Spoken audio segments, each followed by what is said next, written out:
Assalamualaikum warahmatullahi wabarakatuh. Selamat datang di channel Febrian Xrere. Sebelum kita jalan ceritanya ya bosku, jangan lupa dibantu like, subscribe, dan komen ya. Terima kasih. Bab 3633 sampai bab 3636. Kata-kata kejam Wan Pojun yang tiba-tiba membuat Ye Tianxiao gemetar karena terkejut. Dia tidak menyangka Wan Pojun akan begitu kejam sehingga dia tidak mengatakan sepatah kata pun. Dan dia ingin membuat keluarganya benar-benar tak tertahankan. Selain itu, dia tidak ragu tentang sikap Wan Pojun bagaimanapun. Orang ini adalah kepala istana Wanlong. Di hadapan begitu banyak suku dan keluarga Ye, dia pasti tidak hanya berbicara. Terlebih lagi, semua informasi identitasnya dan informasi anggota keluarganya semuanya dicatat dalam silsilah keluarga Ye secara rinci, dan dia tidak dapat melarikan diri. Memikirkan hal ini, dia tiba-tiba berkata dengan ngeri, "Tuan Pan, saya bersedia bekerja sama. Serahkan setengah dari properti. Mohon berbelas kasih." Wan Pojun mendengus dingin dan bertanya, "Mengapa? Sekarang saya tahu, saya takut.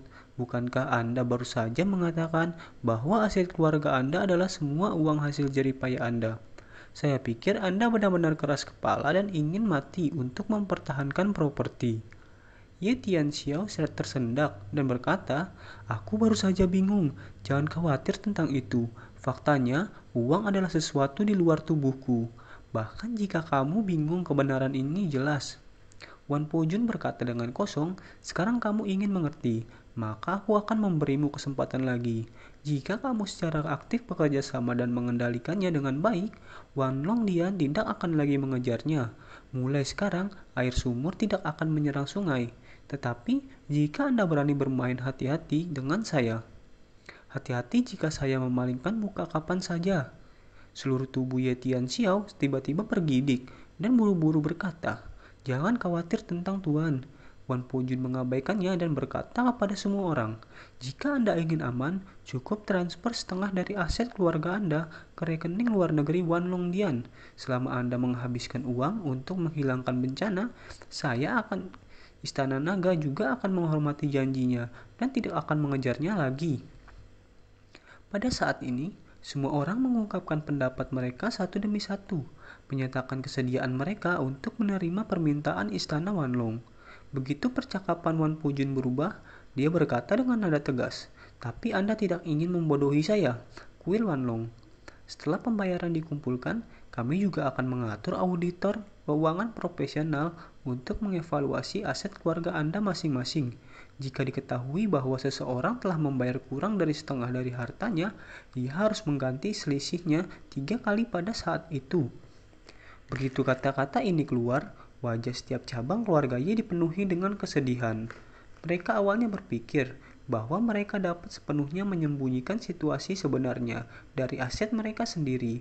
Namun, jika menurut pernyataan Wan Pojun, bahkan jika 1 miliar diberikan, setelah auditor Wan Longdian menilai ukuran aset mereka yang sebenarnya dan menemukan bahwa mereka telah membayar kurang dari 3 miliar, mereka akan diminta untuk membayar 3 kali lipat. Kompensasi mungkin menelan biaya 10 miliar. Pada saat ini, Ye Tianxiao berkata dengan gemetar, "Penguasa jajaran, kekayaan bersih keluarga sekitar 8 miliar. Tetapi jumlah total stok uang tunai yang dapat dipanggil mungkin hanya sekitar 2 miliar. Bagaimana seharusnya situasi ditangani?" Wan Pujun berkata dengan dingin, "Jika ini masalahnya, pertama-tama, ubah semua saham menjadi uang tunai, dan kemudian transfer semua uang 2 miliar ke rekening yang ditunjuk Wan Longdian. Setelah Anda kembali, segera jual beberapa yang lain, aset, bayar sisa 2 miliar di tempat." Ye Tianxiao tersendak dan berkata, "Tuan Wandian, jangan beritahu Anda bahwa banyak dari industri kami adalah investasi jangka panjang. Beberapa proyek telah diinvestasikan selama bertahun-tahun dan menginvestasikan banyak modal sebelum akhirnya mulai melihat hasilnya. Dijual saat ini tidak akan ada bedanya. You membeli ayam untuk mendapatkan telur, dan kerugian bagi kami sangat berat." Pernyataan Ye Tianxiao bergema dengan anggota lain dari garis anggunan keluarga Ye.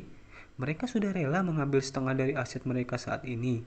Tetapi jika ini adalah cara membunuh ayam untuk mendapatkan telur, kerugian mereka akan lebih besar daripada mengambil setengah dari aset mereka.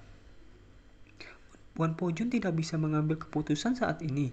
Jika dia hanya menyelesaikan tugas yang diberikan oleh Ye Chen, maka dia tidak peduli dengan 3721. Jika semua orang harus menjualnya, mereka akan menjualnya. Bagaimanapun dengan membunuh ayam dan mendapatkan telur. Membunuh ayam untuk mengambil telur juga harus menyerahkan setengah dari telur yang diambil. Namun, dia masih tidak tahu apa sikap Ye Chen terhadap orang-orang ini. Jadi dia tidak tahu tolak ukurnya. Jadi dia berkata, Anda harus terlebih dahulu menjelaskan situasi aset Anda sendiri. Jika uang tunai kurang dari setengahnya, bayar tunai dulu. Untuk sisanya, kami akan memberi Anda solusi nanti. Semua orang tidak punya pilihan selain setuju. Akibatnya, para prajurit Istana Wanlong memulai mendaftarkan cabang-cabang keluarga Ye ini secara berkelompok. Pertama-tama, menanyakan akses spesifik setiap orang dan situasi tunai. Dan setelah pendaftaran selesai, mereka diharuskan membayar semua uang tunai terlebih dahulu. Ketika sebagian dana ini mulai mengalir ke rekening Wanlong Dian, pesawat konsort yang diambil di Ye Chen akhirnya mendarat di Bandara Yanjing. Begitu dia mendarat, Tang Sihai membawakannya ke Gunung Yeling. Dalam perjalanan, Tang Sihai memberikan laporan singkat tentang situasi Gunung Yeling kepada Ye Chen, dan pada saat yang sama melaporkan ketidakakuratan Wan Pojun kepada Ye Chen, dan bertanya, Tuan, ketika saya datang, Wan Pojun bertanya kepada Ye Chen, biarkan saya bertanya Anda, apa yang harus saya lakukan dengan orang-orang yang uang tunainya kurang dari setengah aset keluarga dan sebagian besar aset-aset mereka adalah real estate dan aset tetap? Ye Chen berkata dengan acuh tak acuh, ini adalah sikap yang baik untuk memperlakukan mereka yang mengakui kesalahan dan menghukum mereka. Tentu saja, Anda tidak dapat menekan terlalu keras. Anda dapat mengumpulkan sebagian uang terlebih dahulu, adapun sisanya, biarkan mereka membayar dengan mencicil. Setelah mengatakan ini, Ye Chen berhenti sebentar dan kemudian berkata, sebagai aturan, angsuran harus membayar bunga, tetapi bahkan jika itu semua anggota keluarga Ye, saya akan memberi mereka sedikit muka. Mereka dikenakan bunga, tetapi seperti bank, mereka harus membebankan presentasi tertentu dari biaya penanganan. Misalnya, kalau pihak lain berhutang 1 miliar kepada kita, bisa dicicil 12 kali setahun atau 36 kali cicilan dalam 3 tahun dan 60 kali cicilan dalam 5 tahun 6 juta. Tang Sihai tercengang dan berseru, Tuan, jika rasio ini digunakan, biaya penanganan untuk fase pertama adalah 6 per 1000 dan total biaya penanganan untuk 60 fase adalah 36%. 1 miliar kepala sekolah, biaya penanganan adalah 360 juta yuan, bukankah itu terlalu tinggi?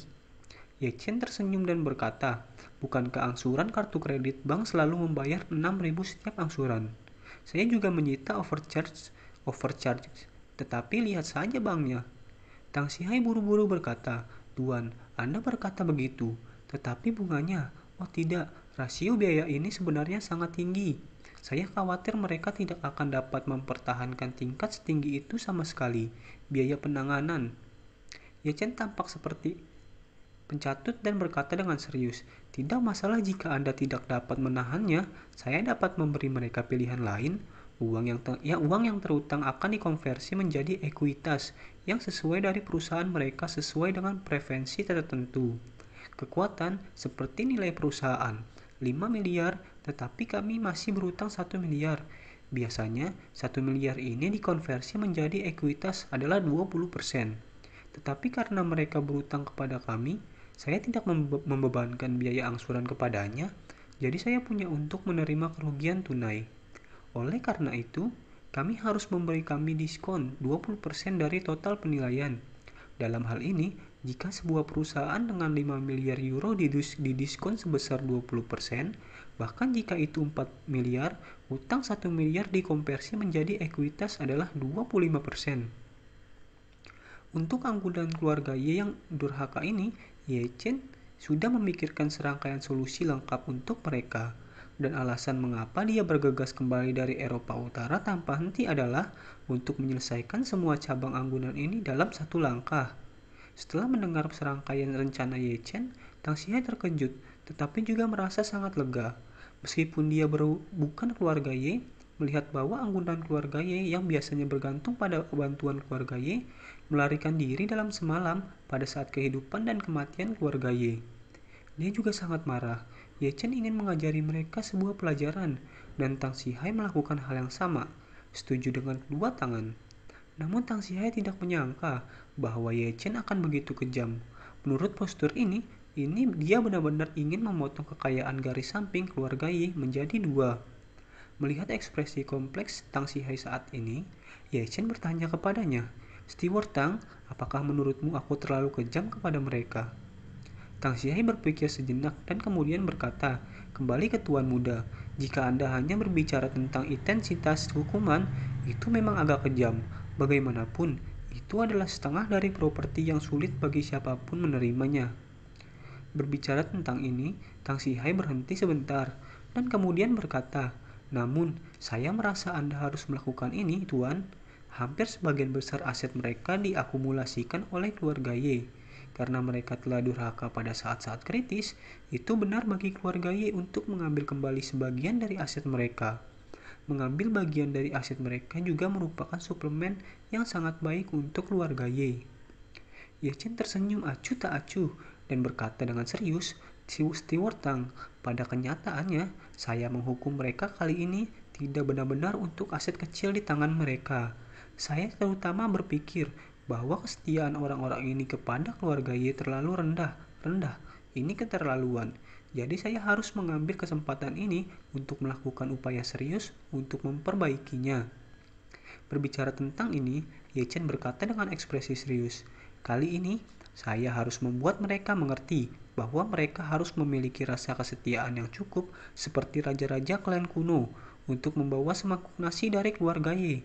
Siapa yang bermain denganku, mengambil mangkuk untuk dimakan, meletakkan sumplit dan memarahi ibunya, aku akan membuatnya membayar harga yang menyakitkan." Tang Xihai mengangguk setuju dan menghela napas. Tuan terlalu memanjakan cabang anggunan ini. Dia selalu merasa bahwa mereka setia kepada keluarga Ye di hari kerja. Jadi dia tidak berbagi manfaat untuk mereka. Tetapi dalam analisis terakhir, itu semua adalah ilusi di masa damai dan makmur. Ketika sesuatu benar-benar terjadi, mereka segera mengenali sifat mereka dan mereka benar-benar perlu dikendalikan. Ye Chen berkata dengan tenang, "Mereka setara dengan pengikut yang dibesarkan oleh kaisar kuno di berbagai wilayah. Jika Anda ingin menjadi pengikut yang berkualitas, Anda harus memiliki kesadaran untuk memakan uang raja dan membagi kekhawatiran raja dan juga tuan. Tindakan yang baik tidak boleh mengancam dominasi penguasa, apalagi mundur ketika raja membutuhkannya. Jadi anggunan keluarga Ye harus benar-benar menetapkan aturan." Setelah berbicara, Ye Chen berkata, "Masing-masing dari mereka berada dalam situasi yang sama. Kas hanya dapat mencapai hingga 20% dari semua aset. Bahkan ada beberapa cabang yang cadangan kas kurang dari 10% dari total aset. Bahkan jika semua uang tunai diserahkan, masih jauh dari 50% yang saya minta. Jadi kali ini saya akan membiarkan kuil Wanlong keluar terlebih dahulu dan memaksa mereka untuk menandatangani perjanjian angsuran, dan kemudian menggunakan perjanjian ini untuk mengikat mereka secara mendalam.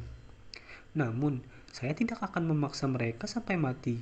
Selama mereka menyerahkan aset tunai dan menandatangani persyaratan angsuran sesuai dengan persyaratan saya, keluarga Y masih dapat memberi mereka beberapa sumber daya dan membiarkan mereka terus menghasilkan uang dengan keluarga Y.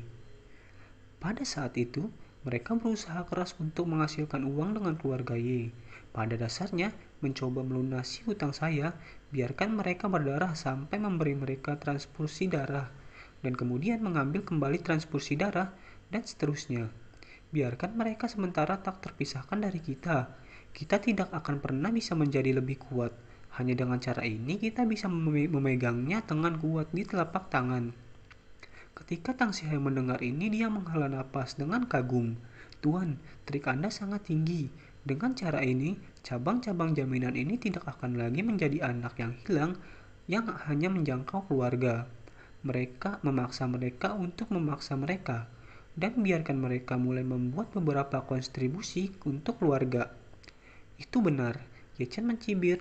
Kali ini, terus terang, saya ingin memanfaatkan kesempatan untuk mengalahkan kekuatan pangeran bawahan ini dengan cara ini. Hidup mereka akan sangat menyedihkan di masa depan, tetapi hari-hari baik kita baru saja dimulai.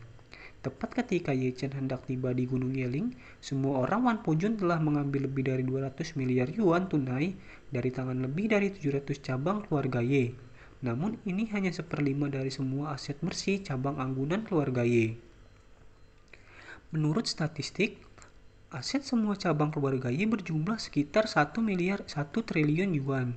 Akibatnya, hampir semua cabang keluarga Ye telah memberikan semua uang mereka, tetapi masih berutang setidaknya 30% dari aset pribadi Wan Longdian. Tepat ketika orang-orang ini tidak tahu apa yang harus dilakukan dengan sisa bagian ini, Wan Pujun telah menerima instruksi Ye Chen dan berkata, "Saya pikir Anda masih memiliki lowongan besar dalam bentuk tunai. Selanjutnya, Anda berencana untuk cara membayar istirahat." Semua orang tiba-tiba terdiam. Tidak ada yang berani mengatakan apapun kepadanya karena semua orang tahu bahwa hanya ada satu cara yang tersisa, dan itu adalah menjual aset untuk mengumpulkan uang guna menyelamatkan nyawa. Menjual aset lebih mudah diucapkan daripada dilakukan, tetapi sebenarnya adalah metode yang paling hemat biaya. Ini karena selama semua aset terjual, mereka harus menurunkan nilainya dan membuat diskon besar untuk dapat menjualnya dengan cepat. Mungkin butuh sebulan untuk properti dengan nilai pasar 10 juta untuk dijual seharga 10 juta. Tetapi jika Anda ingin mewujudkannya dalam satu hari, Anda setidaknya harus menurunkan harganya menjadi 900, bahkan 8 juta. Aset akan didiskon tetapi hutang tidak jadi. Dengan cara ini, kerugian mereka akan jauh lebih dari 50% dari aslinya. Selain itu, menjual aset bahkan lebih mengerikan. Itu akan sangat merusak struktur pendapatan asli mereka. Ambil contoh Ye Tianxiao. Dia memiliki perusahaan bahan Cina, bangunan terkenal di Cina. Sebagian besar bahan bangunan yang dia hasilkan dipasok langsung ke proyek real estate dan basis produksi Ye di seluruh negeri. Dengan bantuan dan dukungan dari keluarga Ye, perusahaan ini sekarang memiliki penjualan tahunan lebih dari 10 miliar euro. 10 miliar yuan dan laba bersih lebih dari 1 miliar yuan. Dapat dikatakan bahwa itu adalah ayam yang hanya bisa bertelur emas. Namun, jika dia dipaksa untuk menjual, tidak hanya harga penjualan aset yang akan sangat berkurang, tetapi Ye Tianxiao sendiri juga akan sepenuhnya kehilangan sumber pendapatan ini, yang sama dengan membunuh ayam dan mendapatkan telur. Situasi orang lain tidak buruk.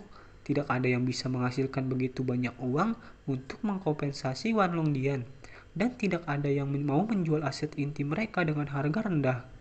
Wan Pujun mengumpulkan kinerja orang-orang ini dan tahu di dalam hatinya bahwa apa yang paling mereka takuti adalah memaksa mereka untuk menjual aset mereka untuk mengumpulkan kompensasi yang cukup. Jadi dia membuka mulutnya dan berkata, "Jangan bilang aku tidak akan melakukannya. Meninggalkan Anda jalan keluar sekarang. Apa yang Anda berutang semua dana dapat dicicil selama periode 1-5 tahun." Semua orang merasa lega ketika mereka mendengar bahwa mereka dapat dibayar dengan mencicil. Mampu mencicil berarti tidak perlu menjual asetnya, bisa menggunakan asetnya untuk menghasilkan uang dan melunasi utangnya secara perlahan, sehingga tidak melukai otot dan tulangnya. Tetapi tidak ada yang mengira bahwa Wan Pujun segera berkata lagi, "Namun, pembayaran angsuran tidak gratis. Untuk setiap angsuran, Anda harus membayar 6.000 dari jumlah total sebagai biaya layanan untuk pembayaran angsuran."